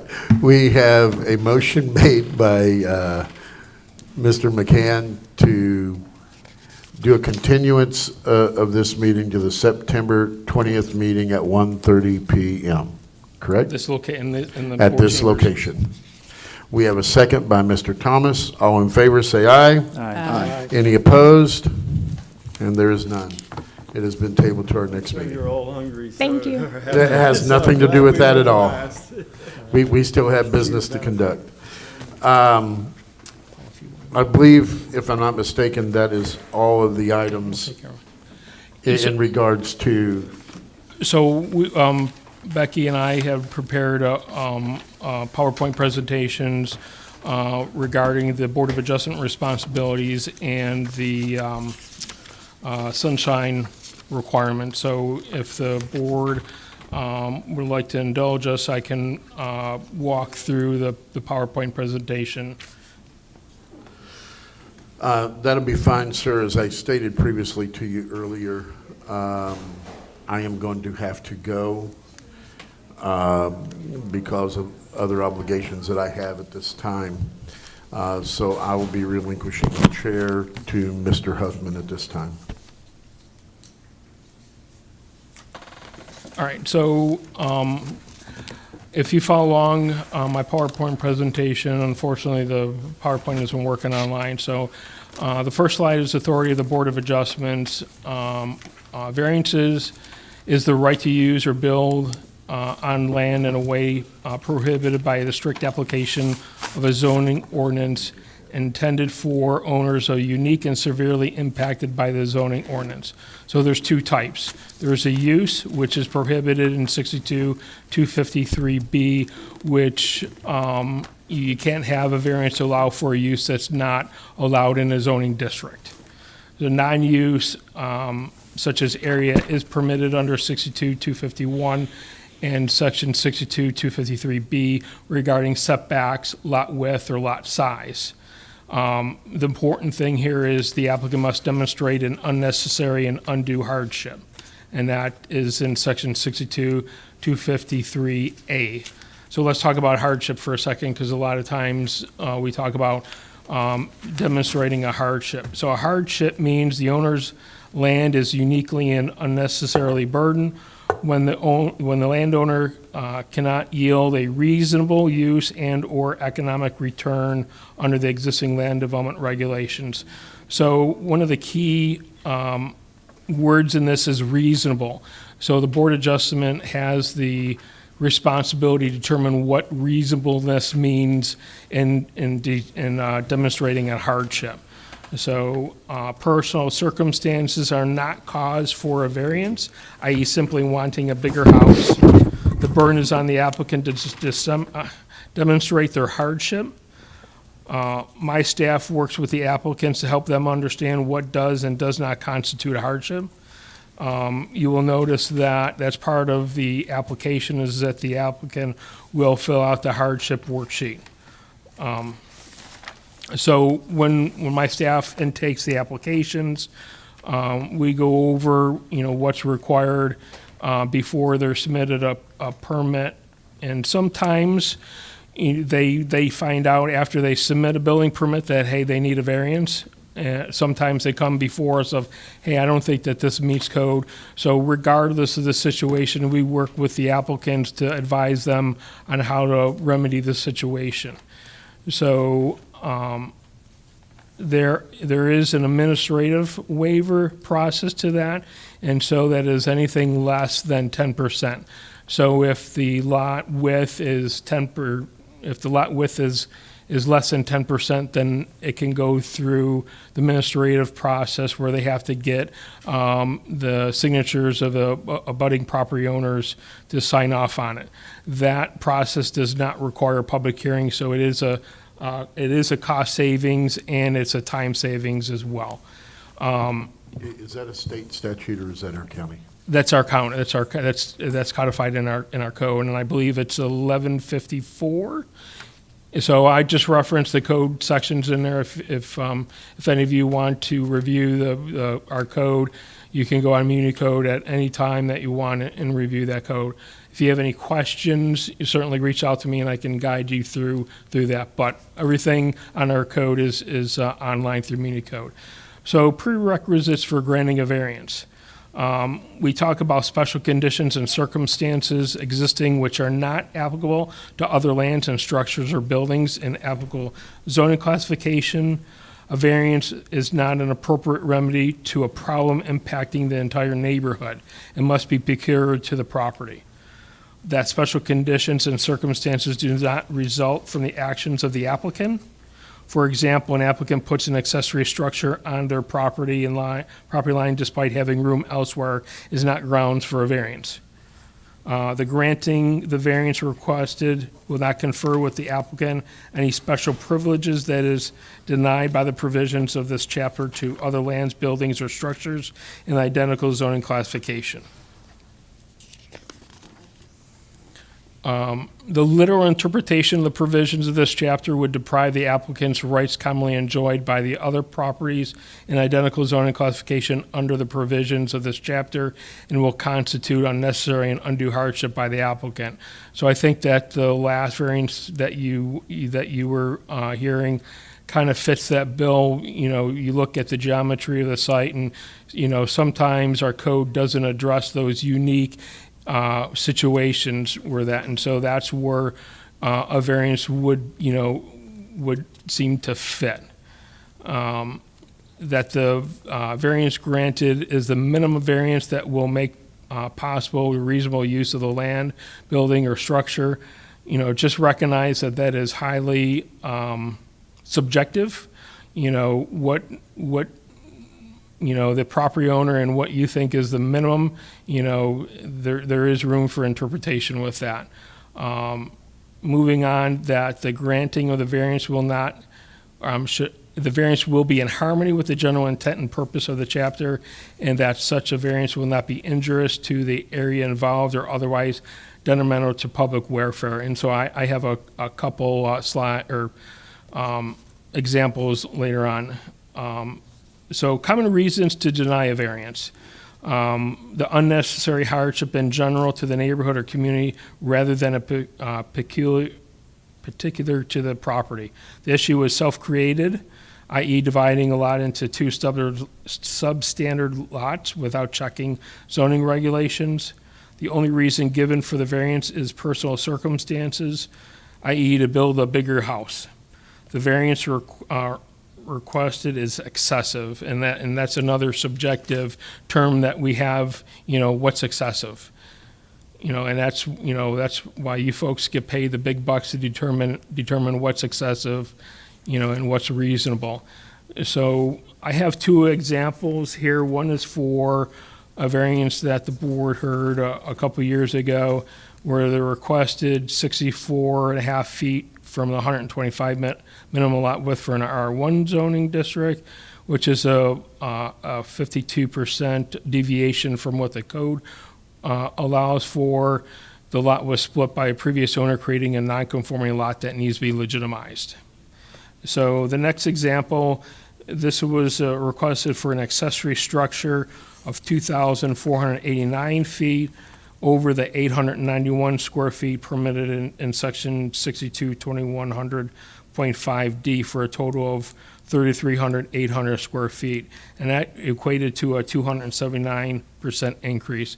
And so the whole reason having, limitations on accessory structure, because there are supposed to be accessory structures. They're accessory to a principal structure or principal use. In most cases, it's a residential, or I should say a single-family home. If the accessory use is bigger, then that doesn't meet the definition of principal and accessory use, stuff like that. So just be cognizant of that. And that would, I know I kind of ran through that fast, intentionally. If you have any questions, I certainly, would be happy to answer those. The next portion will be done by the county attorney's office, and the overview of the public records and sunshine law for the Board of Adjustment. So Becky, take it away. I am Becky Deal-Hill. I'm an assistant county attorney with Brevard County. I've been with the county attorney's office for right around 9 years, but I've only had the Board of Adjustments, there I am, for about a year. I don't think I'm going to get through what I have in 7 minutes, but I'm going to do my best to be thorough and as quick as possible. Next slide, please. All right, so Florida has some of the broadest public records and open meetings laws in the country. I'm here today to talk to you both about public records and about open meetings. Both public record access and open meetings are good for citizens. That means that the people who our government represents, the people who you are helping out with their questions and their concerns, have access to all of the information that they need, that you use, and that the entire government uses to make decisions and to move forward with the laws and the rules that we have to follow. Unfortunately, one thing that does mean is that it is often more work on the government itself, maybe not for the committee itself, but certainly for staff. So we have a legal obligation to provide open access to all of the records that are in conjunction with all of the entirety of all of the county business. It's important enough that we have a belt and suspenders sort of approach to it, and so we have it outlined in both the Florida statute and in the Florida Constitution. So in the Florida statute, it states that it's the policy of the state that all state, county, and municipal records are open to personal inspection and copying by any person. You don't have to have any reason. Any person can make a public records request. There are, of course, going to be some exemptions and some exceptions to things that can be released, but you don't, in some locations, you have to have a reason to be able to request a public record. That's not the case in Florida. And along with that goes the right to inspect or copy any record that is created within Brevard County. Any record that's received in connection with an official business for the public body. This covers counties, municipalities, and all districts, and it includes your board, which is considered a decision-making board. So what is a public record? A public record is basically anything, no matter what the form is. It doesn't matter if it's an electronic form, if it's in a written form, if it's recorded, if it's a photograph. All of the plans and site plans that the department deals with is a public record. For example, my personnel record is a public record. Anybody can go and look at it anytime they want to. So a public record, in addition, is something that is designed to perpetuate or communicate or formalize knowledge. So it helps with the decision-making process. So it's all of the records that everybody uses to make the decisions. Now, things that could be included as a public record are drafts, preliminary drafts, if they are circulated around for comment. Emails, even if they're stored in a cloud, for example. Text messages can also be considered a public record if they are intended to perpetuate, communicate, or formalize knowledge. Also, posts on things like departmental social media accounts, Facebook, and all of that. What's not a public record? The personal notes that you take for yourself that are not distributed. Draft documents that you make that are not distributed. If you don't want something to be a public record, take it for yourself and don't distribute it.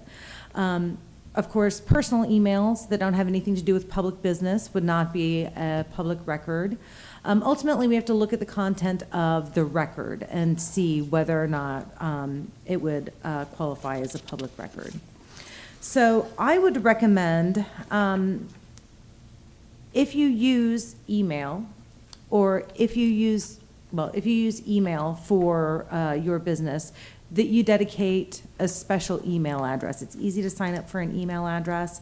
Just sign up for an email address that you use specifically for your public business. We do have an administrative order that discourages the use of text messaging. Part of the reason for that is retention. It's difficult to keep text messages. On the other side of that, if you use your regular email address or you use your telephone to text, and something is determined to be a public record, it opens up your entire email and your entire telephone for review. That doesn't mean that every single file and every single record on it is a public record, but it does mean that somebody may be able to look at it to determine whether or not it's a public record or not. Don't text. Get a dedicated email. Who's responsible for providing the documents? Ultimately, that will come down to the Planning and Zoning Department and the clerk to this board. Each department has a records custodian. A request comes in, that records custodian reaches out to all of the parties, gathers all of the information, contacts my office. We review it for confidentiality, for exemptions, collate all that information, and then that information goes out to the citizen that's requested it. But remember, as a member of a decision-making body, it's also your responsibility to make sure that you retain any public records. So if you have sent an email to staff, for example, out of your personal email account, don't delete it. That personal devices, okay. As I said earlier, there are exemptions, but the exemptions for public records are specific and governed by statute. They are an exemption that the legislature has specifically created. So one thing that we run into is somebody will stamp a document, for example, secret or confidential. That doesn't necessarily make the document confidential or exempt from a public records request. Like I said before, you have to review every single document, determine whether or not it qualifies as a public record. Merely saying that it's confidential doesn't necessarily make it so. And if for some reason staff or my office determines that we're not going to release a public record, we have to provide the specific statutory cite that says why it is exempt or why it is confidential. Now, some things are obvious as far as what's exempt. So security numbers, bank account numbers, medical information, just the normal kind of suspects that you wouldn't expect would be releasable, obviously are not releasable. If you are a former or an active sworn law enforcement officer, if you are a firefighter, if you are a code enforcement officer, if you are a military veteran who served after 9/11, for example, your personal information, your address, your phone number, those kinds of information would be exempt as well. We have to request that information, that exemption. So if you think that you fall into any of those categories, I would encourage you to reach out to the department, who will reach out to us, and we can discuss and figure out if you are exempt. Otherwise, when somebody makes a public records request, that information for you, your address, your phone number, that kind of information could be releasable.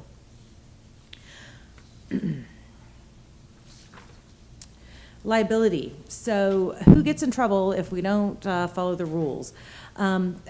Ultimately, anybody can get in trouble for it. Of course, the department and the public and the records custodian has a higher level of visibility, has a higher level of liability because they have a higher level of requirement to what they have to do.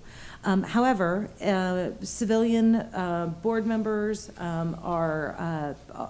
every one of our commissioners, every single employee within the county can be held liable for violation of the public records law if the law is violated. For an accident, it's not something that you have willfully done. There's a possibility that you'll get a civil penalty up to $500. And it could be a misdemeanor.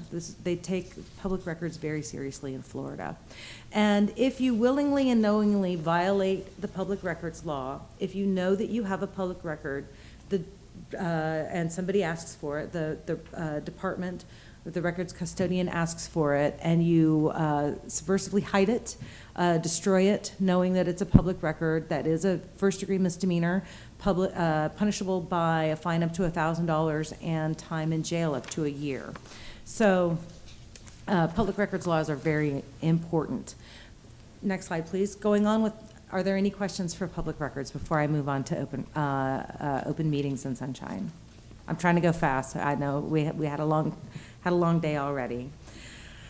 So sunshine law, basically what that means, everybody's heard of the sunshine law, I think, in Florida, and what that means is that we have open meetings. That means that people can come and watch whatever the meeting is.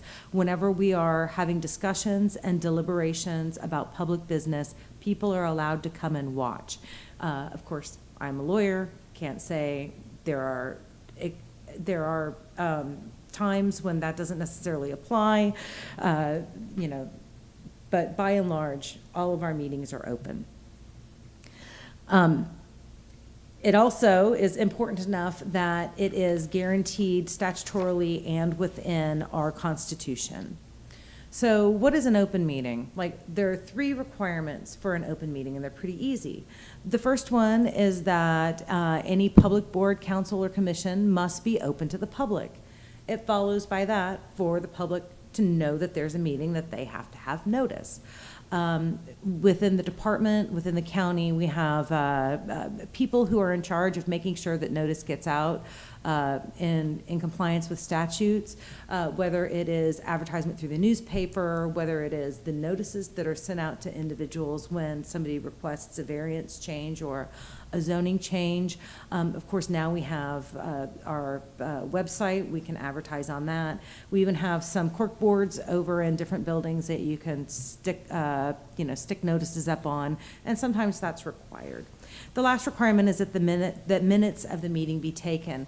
And you've all seen the minutes, and so you all know that they don't have to be verbatim, but they do need to be complete enough that somebody can pick them up and know what happened and what the decisions that were made within that meeting. So unless those 3 requirements are met, 2 or more members cannot discuss anything that may reasonably foreseeably come before the board. I do a lot of talking about accidental meetings, and I'm not going to talk forever about it, although I can, because it's so easy to have an accidental meeting. You all are all civic-minded. You wouldn't be here. You probably have things in common. Maybe you're friends outside of this board. Maybe not, but maybe you have colleagues in common, and it might put you together outside of this publicly noticed meeting.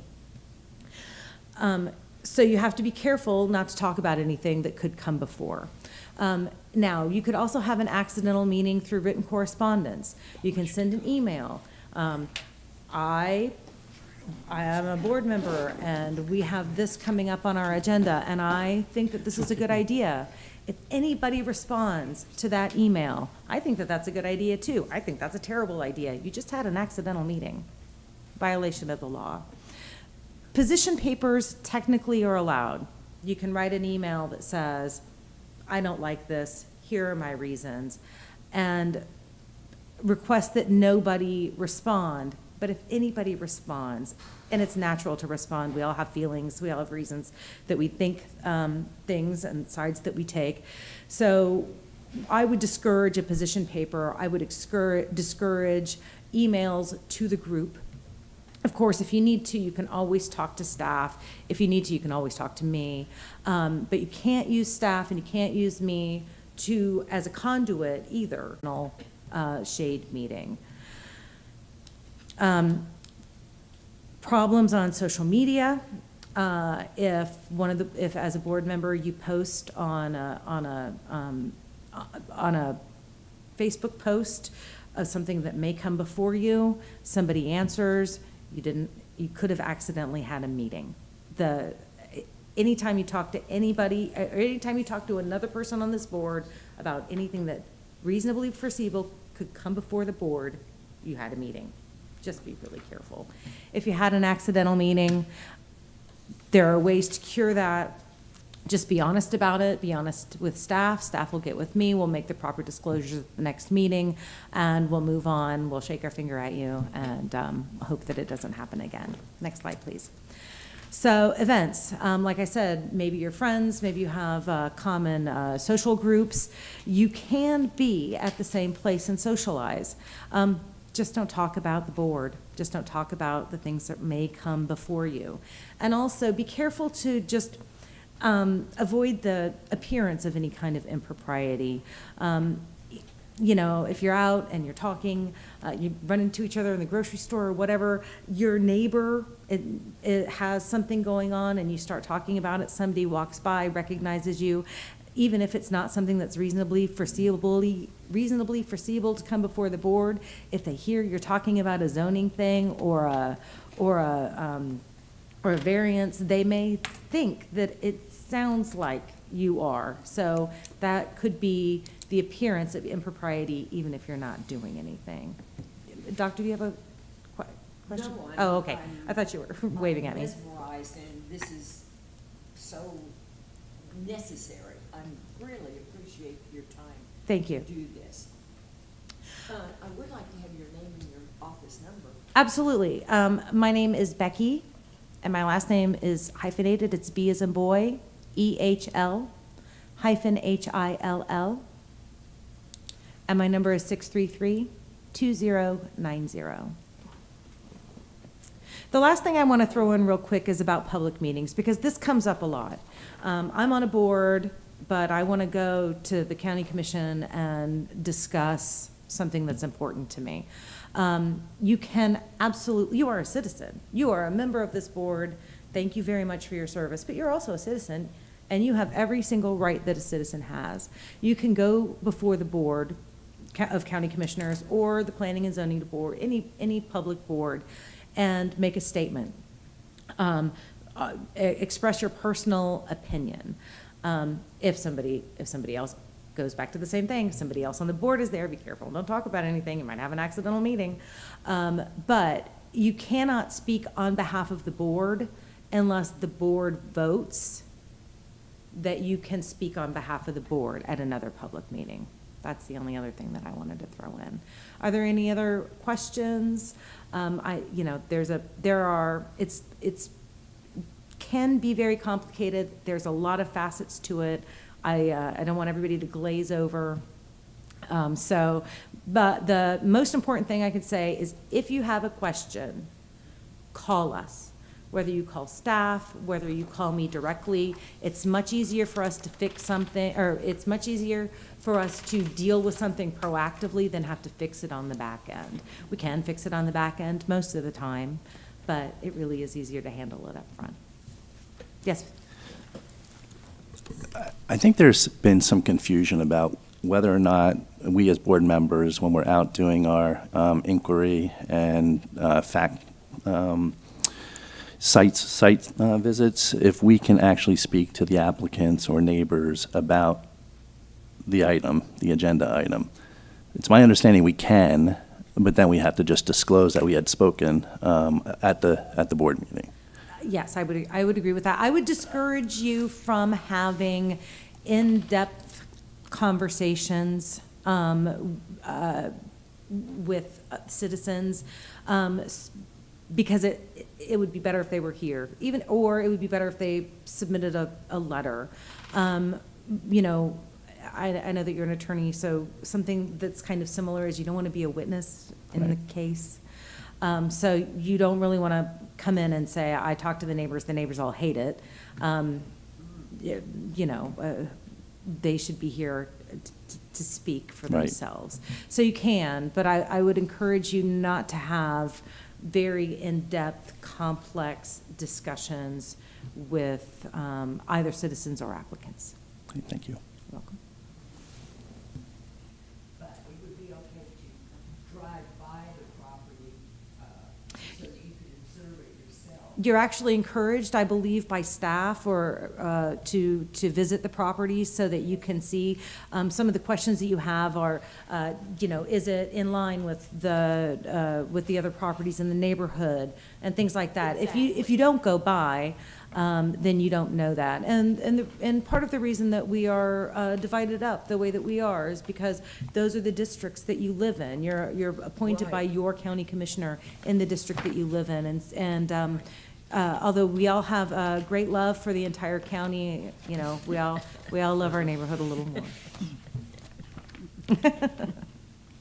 Thank you so much for your time. I really appreciate your service. I know that we're all busy, and this is a great thing that you're doing. Thank you. This was a great expenditure of time. Thank you. Thank you very much. Thank you. You want to adjourn?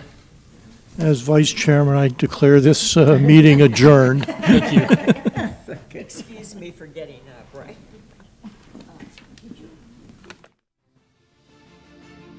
The opinions expressed by any member of the public during any period of public comment do not necessarily reflect the views or opinions of the Board of County Commissioners of Brevard County, Florida, Space Coast Government Television, or the program sponsor, and are solely those of the presenter. The Board of County Commissioners of Brevard County, Florida, Space Coast Government Television, and the program sponsor hereby expressly disclaim any and all responsibility or liability for any defamatory or slanderous statements expressed by any member of the public during any such period.